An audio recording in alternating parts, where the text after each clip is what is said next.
हुई है बड़ी खबर है। पटना में एसवीयू ने यह बड़ी कार्रवाई की है, जहां 2 आईएएस समेत 3 लोग पर एसवीयू की दबिश देखने को मिली है। तीनों के ठिकाने पर एसवीयू की टीम छापेमारी कर रही है।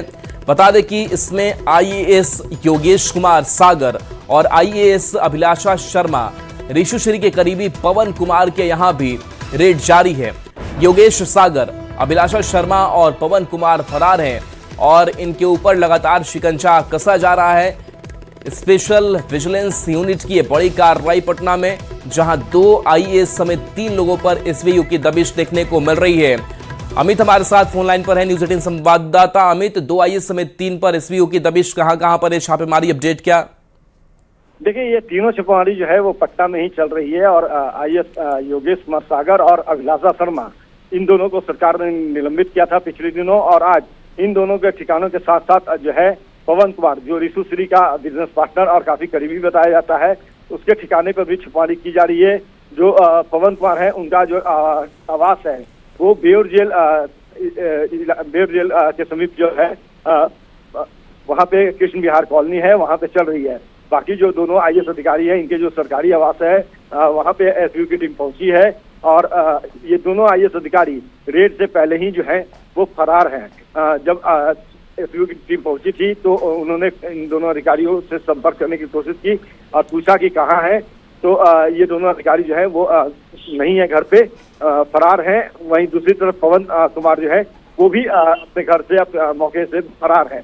तो फिलहाल इन तीनों के अनुपस्थिति में ही इनके ठिकाने पे जो है वो एसवीयू की टीम तलाशी अभियान कर रही है। सर्च अभियान इनके द्वारा चलाया जा रहा है। और इधर अगर हम बात करें तो आज चौथा दिन जो है ऋषुश्री से पूछताछ की, उससे भी पूछताछ जो है वो शुरू हो चुकी है। तो कह सकते हैं कि चौथा साल जो एसवीयू की जो जांच है वो काफी तेजी से आगे बढ़ रही है। चाहे अभियुक्तों के ठिकानों पर रेड का मामला हो, या जो अभियुक्त गिरफ्तार है, रिमांड पे हैं, उनसे पूछताछ का मामला है, वो एक साथ सभी कार्रवाइयां जो है एसवीयू की टीम कर रही है।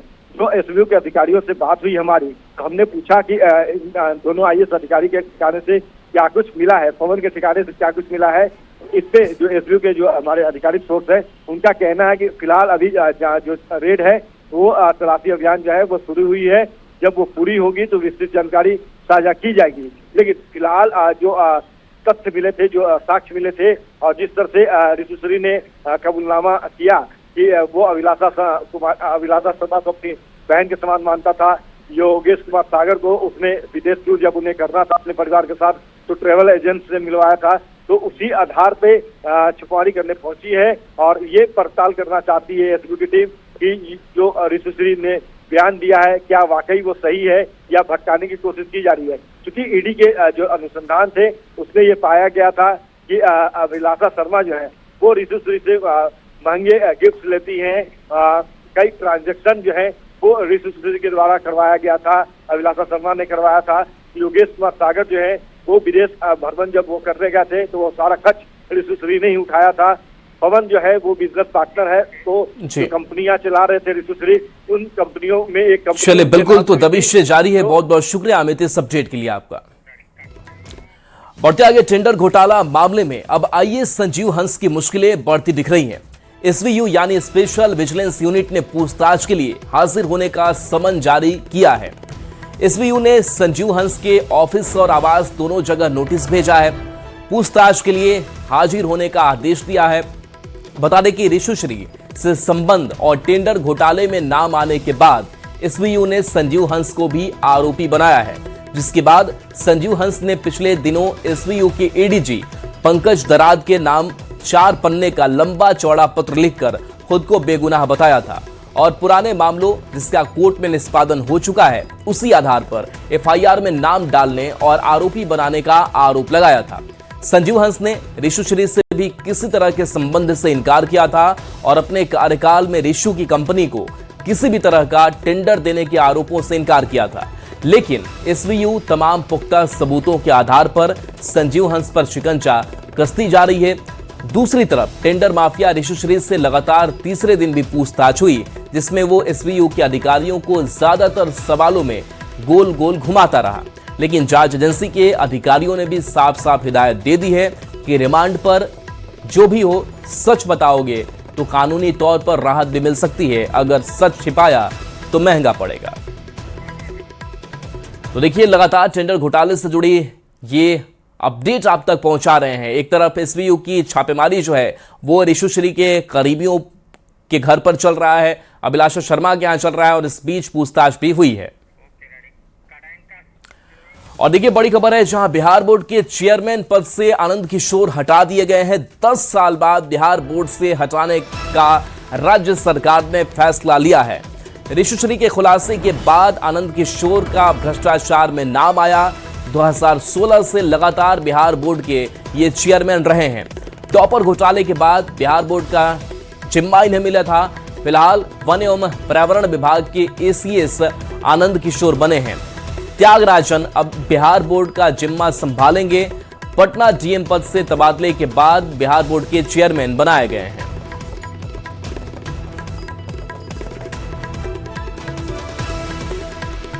बड़ा फेरबदल करते हुए सम्राट सरकार ने एक साथ 21 आईएएस अधिकारियों का तबादला कर दिया है, जिसमें सबसे बड़ी कार्रवाई आईएएस आनंद किशोर के ऊपर हुई है। उन्हें बिहार विद्यालय परीक्षा समिति के चेयरमैन पद से हटा दिया गया है और पटना के जिलाधिकारी रहे त्यागराजन को बिहार विद्यालय परीक्षा समिति का चेयरमैन बना दिया गया है। यानी आनंद किशोर फिलहाल बिहार बोर्ड से तो हटा दिए गए हैं, लेकिन वन एवं पर्यावरण विभाग के एसीएस पद पर बने रहेंगे। बताते चलूं कि ऋषुश्री के खुलासे के बाद हड़कंप मच गया है। कई आईएएस अधिकारी रडार पर हैं, जिसमें आनंद किशोर का भी नाम सामने आया है और आनंद किशोर पर टेंडर घोटाला का आरोप लगा है। आईएएस मुमुक्षु चौधरी ने खुलासा किया था कि 25 लाख रुपए देकर आनंद किशोर ने उन्हें नगर आयुक्त बनाया था, जिसके बाद जांच हुई और जांच में पुष्टि के बाद उन्हें फिलहाल बोर्ड से छुटकारा दे दिया गया है, हटा दिया गया है। लेकिन कई आईएएस अधिकारी जो हैं अब भी रडार पर हैं और जांच जारी है। इस बीच बता दें आपको कि आनंद किशोर को लेकर अब चर्चा तेज हो गई है, क्योंकि वन एवं पर्यावरण विभाग के अभी एसीएस हैं। तो एक तरफ कार्रवाई और दूसरे पद पर बने रहने के बाद ये तैयारी है कि अब आगे भी दूसरे पद से भी छुट्टी हो सकती है। वहीं बता दें 2016 के बाद लगातार आनंद किशोर बिहार विद्यालय परीक्षा समिति के चेयरमैन रहे। इस दौरान उन्होंने कई नए प्रयोग किए, इसके साथ साथ बड़े बड़े फैसले लिए। देश में सबसे पहले मैट्रिक हो या इंटर हो, उसका रिजल्ट जारी करना, परीक्षा लेना और एक रिकॉर्ड स्थापित करना। यानी हर बार बिहार विद्यालय परीक्षा समिति अपना रिकॉर्ड खुद ही तोड़ता था। इसके साथ साथ जो ड्रॉप आउट की स्थिति थी, उस पर कहा जा रहा है कि विराम लगाया गया। फुल प्रूफ सिस्टम, ट्रांसपेरेंसी और बेहतर रिजल्ट देने के बाद बिहार विद्यालय परीक्षा समिति सुर्खियों में रहा। लेकिन अब बड़ी कार्रवाई हुई है और सवाल उठ रहा है, क्या बिहार विद्यालय परीक्षा समिति के चेयरमैन इतने बड़े घोटाला के आरोपी थे? आखिर इन्होंने ऐसा घोटाला क्यों किया? लोग पूछ रहे हैं सवाल। इसके साथ साथ अब बिहार विद्यालय परीक्षा समिति में उन्होंने जो काम किया, इसको लेकर भी खबर आ रही है कि उसकी भी जांच हो सकती है। हालांकि फिलहाल त्यागराजन को जिम्मा दिया गया है, बड़ी चुनौती उनके सामने है। लेकिन बता दें आपको, कई आईएएस अधिकारी अभी रडार पर हैं और इस कार्रवाई के बाद आईएएस महकमे में भी खलबली मची हुई है। कैमरामैन दीपक के साथ रजनीश कुमार, न्यूज 18 पटना। तो बिहार बोर्ड के अध्यक्ष पद से आनंद किशोर को हटाए जाने के बाद सियासी बयानबाजी भी तेज हो गई है। इस मुद्दे पर पक्ष और विपक्ष के नेताओं ने क्या कुछ कहा है, आपको सुनाते हैं।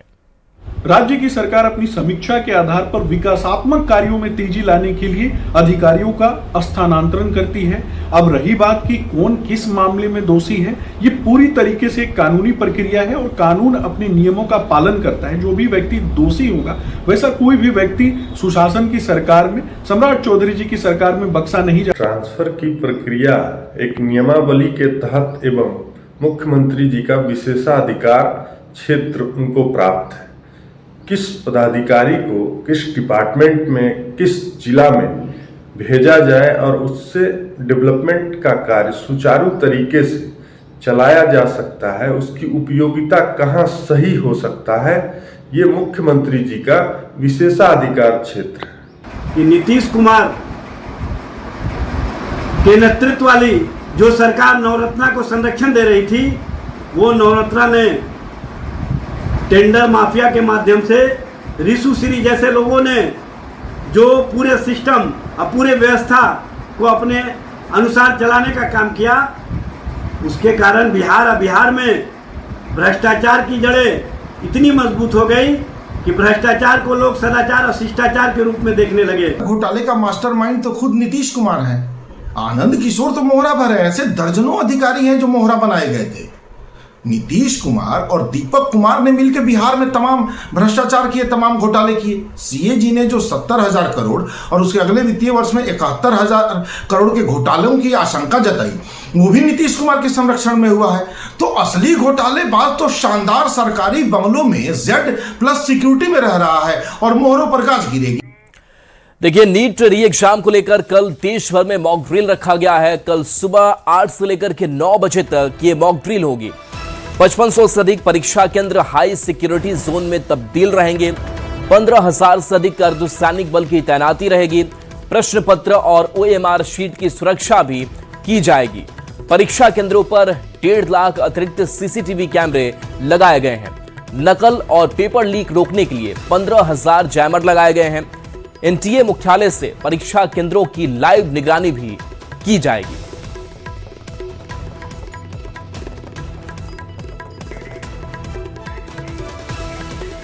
और देखिए, EOU सूत्रों से मिली बड़ी जानकारी, जहां नीट यूजी को लेकर EOU ने विशेष कोषांग बनाया है। विशेष कोषांग पूर्व आरोपियों पर नजर रखेगी। जो सूत्रों के हवाले से खबर है, परीक्षा में गड़बड़ी करने वाले आरोपियों पर नजर होगी। पेपर लीक और परीक्षा धांधली गिरोह की सूची तैयार है। 135 आरोपितों की EOU ने सूची तैयार की है। जो सूत्रों के हवाले से जानकारी है, खबर है, सूची में नाम, पता, तस्वीर के साथ पूरी जानकारी है। सभी जिलों से EOU की जो सूची है वो साझा की गई है। थाना स्तर से भी आरोपियों पर नजर रखने के निर्देश है। सूची में दर्ज कई आरोपी जमानत पर बाहर हैं, ये भी जानकारी है। गिरोह के नए सदस्यों की सूचना इकट्ठा की जा रही है। सोशल मीडिया मॉनिटरिंग यूनिट नजर रख रही है। इसके साथ साथ नीट परीक्षा को लेकर EOU ने एडवाइजरी भी जारी की है। अभ्यर्थियों से अफवाह पर ध्यान नहीं देने की अपील है। NCRP पोर्टल के हेल्पलाइन नंबर 1930 पर आप सूचना गड़बड़ी की दे सकते हैं।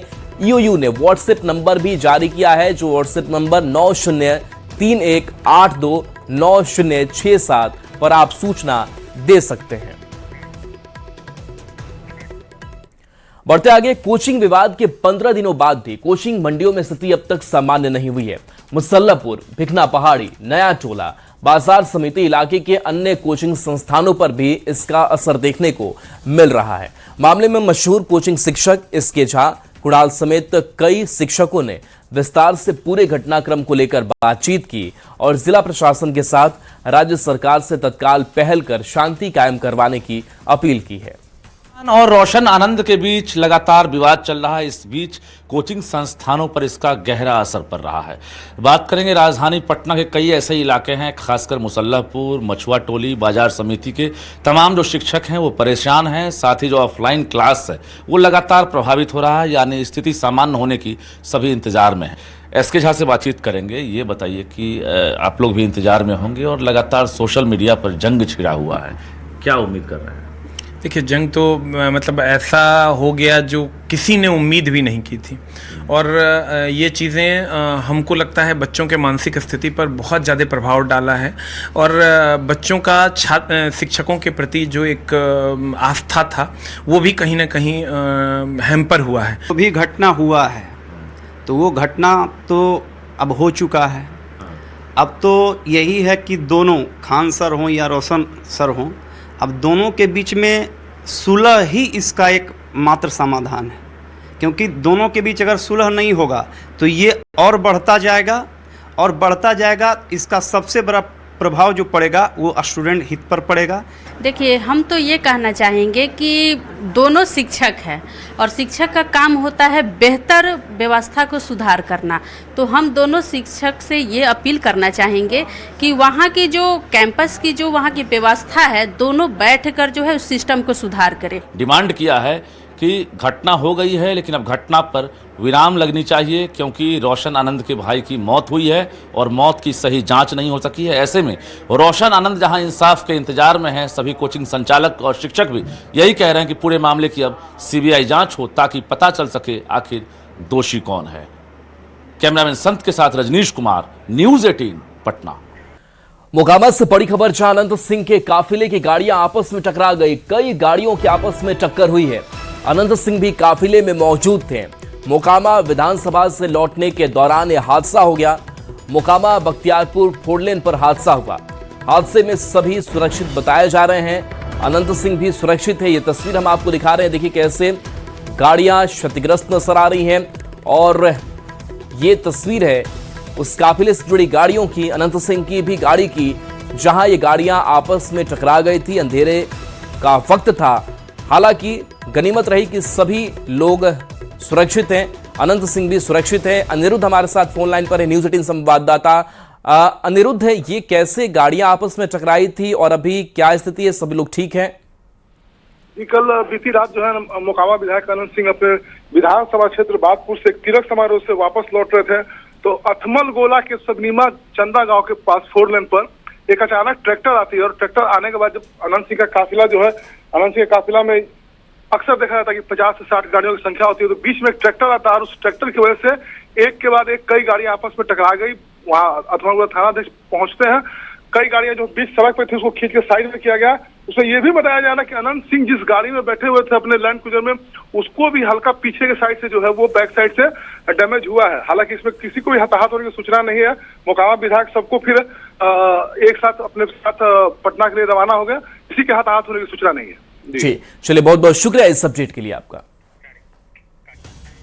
औरंगाबाद से बड़ी खबर, जहां NH-19 पर खड़े ट्रक में भीषण आग लग गई। देखते ही देखते आग का गोला ट्रक बन उठा।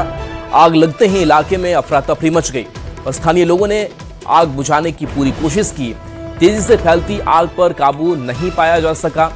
सूचना पर दमकल की टीम मौके पर पहुंची और कड़ी मशक्कत के बाद से इस आग पर काबू किया जा सका। ट्रक जलकर खाक हो चुका है। रतनुआ ओवर ब्रिज के पास से बड़ा हादसा हुआ है।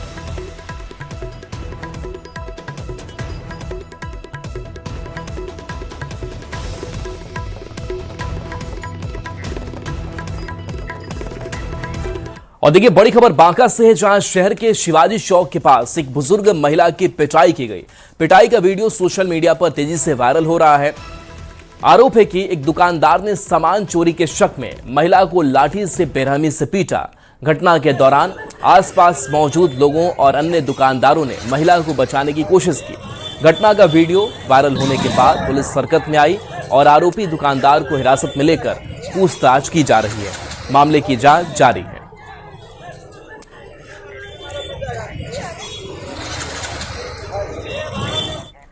खबर सीतामढ़ी से है, जहां फरार अपराधियों के खिलाफ पुलिस ने अनोखे अंदाज में कार्रवाई करते हुए इलाके में सख्त संदेश दिया है।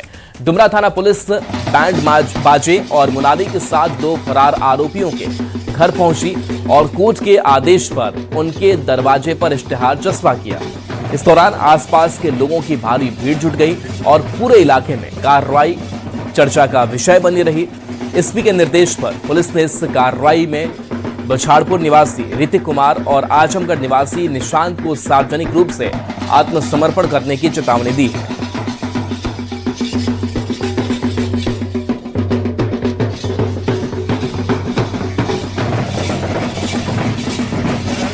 और चलिए न्यूज़ 18 पर